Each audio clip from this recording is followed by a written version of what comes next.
안녕하세요. 오늘 저희가 함께 살펴볼 이야기는 사도행전 12장입니다. 네, 안녕하세요. 초대교회가 정말 큰 위기를 맞았던 때죠. 헤롯 아그리파 1세의 박해가 있었던 아주 긴장감 넘치는 시기입니다. 맞습니다. 야고보 사도의 순교부터 베드로의 그 극적인 탈옥, 그리고 헤롯 왕의 최후까지 정말 숨가쁜 사건들이 이어지는데요. 이 속에서 저희가 좀 중요한 의미들을 찾아보려고 합니다. 네, 기대됩니다. 자, 이야기는 이제 헤롯 왕이 교회 지도자 몇몇을 해치려는 데서 시작하죠. 네, 이게 그냥 감정적인 건 아니었을 것 같고 혹시 정치적인 계산 같은 게 있었을까요? 그렇죠. 헤롯 아그리파 1세라는 인물이 로마 제국이랑 유대 사회 사이에서 뭐랄까 좀 줄타기를 잘해야 하는 위치였어요. 아, 복잡했겠네요. 네, 그러니까 유대 지도자들의 환심을 사는 게 자기 통치 기반에 꽤 중요했죠. 그래서 이제 요한의 형제인 야고보를 먼저 칼로 처형합니다. 이게 첫 번째 순교자인가요? 사도 중에선? 네, 맞습니다.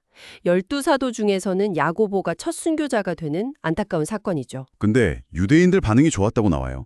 그러니까 헤롯이 다음 목표를 베드로로 삼은 거고요. 그렇죠. 분위기를 본 거죠. 마침 또 무교절 기간이라서 베드로를 착포해서 감옥에 가두는데 와, 군인이 16명이나 붙었다고요.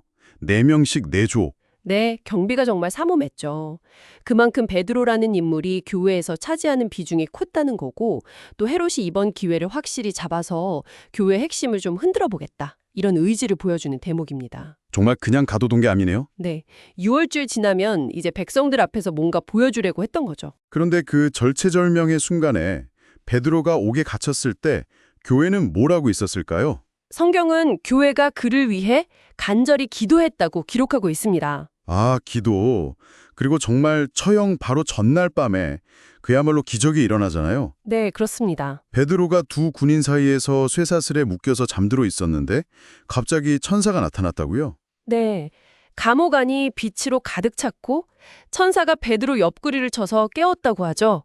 빨리 일어나라 하니까 쇠사슬이 그냥 풀려버리고 와, 옷 입고 신 신고 따라오라고 하니까 베드로는 이게 꿈인지 생신지 환상인가 싶었던 거예요. 하긴 저라도 그랬을 것 같아요. 너무 비현실적이잖아요. 그렇죠. 첫째, 둘째 초소를 그냥 지나고 성으로 통하는 쇠문에 이르니까 문이 그냥 저절로 스르륵 열리고 와, 영화 같은데요. 네, 그리고 거리를 하나 지나니까 천사가 사라졌다고 합니다. 그제야 베드로가 정신을 차리고 아, 이게 진짜구나. 주님께서 천사를 보내서 나를 구해주셨구나. 깨달았다고 고백하죠. 정말 인간의 어떤 철저한 계획이나 감시 이런 것과 하나님의 그런 초월적인 개입이 너무 극명하게 대비되는 장면이네요. 맞습니다. 여기서 또 중요한 게 교회의 그 간절한 기도가 이 기적과 연결된다는 점이에요. 헤롯의 계획은 어떻게 보면 완벽해 보였지만 그 기도의 힘이 그 계획을 넘어선 거죠. 베드로조차 처음에는 이게 현실인지 몰랐다는 게 이게 정말 인간의 이해를 뛰어넘는 사건이었구나 싶어요. 네, 그렇죠. 자, 그래서 감옥에서 나온 베드로가 어디로 갔냐면 마가 요한의 어머니 마리아의 집으로 갑니다. 거기 사람들이 모여서 기도하고 있었거든요. 네, 바로 그 기도 모임 장소로 간 거죠. 문을 두드리니까 요대라는 여자아이가 나왔는데 베드로 목소리를 듣고는 너무 깊어서 문 열어주는 것도 잊어버리고 그냥 막 달려들어가서 베드로 왔다고 외쳤다는 거예요. 아, 이 부분이 참 재미있죠. 근데 사람들의 반응이 믿지를 않아요. 네가 미쳤다 이러거나 심지어 그건 베드로가 아니라 그의 천사일 거다 이렇게 말해요. 이게 참 뭐랄까 아이러니하죠. 베드로 풀려나게 해달라고 그렇게 간절히 기도해놓고 막상 베드로가 문 앞에 와 있으니까 믿지를 못하는 거예요. 그러게요. 어쩌면 이게 우리의 모습일 수도 있겠다 싶어요. 기도는 하지만 정말 그 기도가 응답될 거라고는 깊이 믿지 못하는 그런 인간적인 연약함. 기적을 구하면서도 막상 기적이 닥치면 당황하는 거죠. 하하, 그럴 수 있겠네요. 결국 베드로가 계속 문을 두드리니까 그제야 문을 열어주고는 깜짝 놀라고 베드로가 자초지종 설명하고 이 소식을 야고보, 예수님의 동생과 다른 형제들에게 전하라고 하고는 다른 곳으로 피신을 합니다. 네, 그리고 날이 밝자 이제 난리가 난 거죠. 베드로가 사라졌으니까요. 군인들 사이에 큰 소동이 벌어지고 헤롯은 당연히 엄청나게 분노했겠죠. 네, 파수꾼들을 신문하고는 결국 다 처형해버립니다.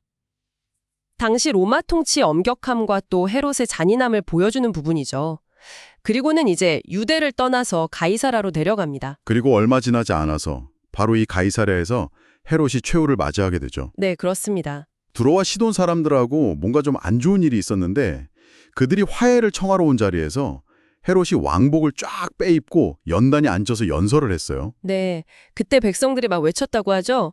이것은 신의 소리다. 사람의 소리가 아니다. 바로 그 순간 헤롯이 그 영광을 하나님께 돌리지 않았기 때문에 주의 사자가 즉시 그를 쳤다고 기록되어 있습니다.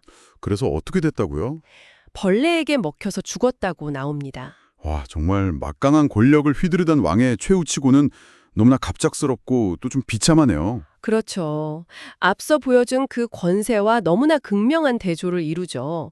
스스로 신처럼 행세하려 했던 그 교만의 결과이자 인간 권력이 얼마나 유한한지 그리고 하나님의 주권이 어떠한지를 아주 강력하게 보여주는 사건입니다. 정말 많은 일들이 있었는데 이 모든 박해와 혼란 속에서도 사도행전 12장은 딱 이렇게 마무리가 됩니다. 하나님의 말씀은 흥왕하여 더하더라. 네, 이 마지막 구절이 사실 핵심 메시지라고 할 수 있습니다. 아, 그런가요? 네, 야고보가 순교하고 베드로가 감옥에 갇히고 또 헤롯이 그렇게 죽는 정말 격동적인 사건들이 연이어 벌어졌잖아요. 네네. 그럼에도 불구하고 하나님의 말씀, 즉 복음은 멈추지 않고 오히려 더 퍼져나가고 확장된다는 것을 보여주는 겁니다. 아하. 인간적인 어떤 방해나 위협 속에서도 하나님의 계획은 계속해서 전진한다는 거죠. 그리고 이제 바로 뒤에 바나바와 사울이 구제 임무를 마치고 마가 요한을 데리고 오는 장면이 나오는데 이게 또 다음 장들에서 이어질 이방인 선교의 중요한 발판이 마련되는 순간이기도 하고요. 그렇군요. 오늘 사도행전 12장을 통해서 정말 많은 것을 본 것 같습니다. 박해 속에서도 꺾이지 않는 신앙의 모습들, 또 기도의 놀라운 능력과 동시에 드러나는 인간적인 어떤 한계들, 그리고 교만한 권력의 허무한 끝, 하지만 그 모든 것을 이겨내는 말씀의 생명력까지. 네, 정말 드라마틱한 이야기 속에 인간의 계획과 하나님의 개입, 또 믿음과 의심 사이에 그 팽팽한 긴장감이 아주 생생하게 담겨 있었죠. 네. 오늘 이 이야기가 각자에게 어떤 질문을 던지는지, 특히 그 절박한 순간에 기도가 전부였던 교회의 모습, 그런데 또 막상 응답 앞에서는 당황했던 그 모습과 그 결과를 한번 곱씹어보는 건 어떨까 싶습니다. 네. 깊이 생각해볼 여지를 남겨주시나요? 오늘 말씀 감사합니다. 네, 감사합니다.